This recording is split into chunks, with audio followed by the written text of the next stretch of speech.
2 இதயங்கள் இருந்த சிறுவன். ஒரு சிறுவன். அவனுடைய உள்ளத்துக்குள் 2 இதயங்கள் இருந்தது. ஒரு இதயம் அன்பும் நல்லதும் நிறைந்தது. மற்றொரு இதயம் கோபம், பொறாமை, சுயநலம் நிறைந்தது.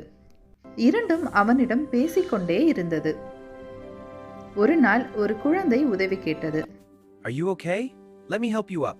I fell. Thank you. I've got you. இதயம் சொன்னது, உதவி செய். மற்றொரு இதயம் சொன்னது, அதை விடு, உனக்கு வேலை இருக்கு. சிறுவன் குழம்பினான். அவன் எதை கேட்பான்? அவன் ஒரு முடிவு எடுத்தான். அவன் உதவி செய்தான். அந்த நிமிஷம் கெட்ட இதயம் மெதுவாக மறைந்தது. ஒளியான இதயம் மட்டுமே வலுவானது.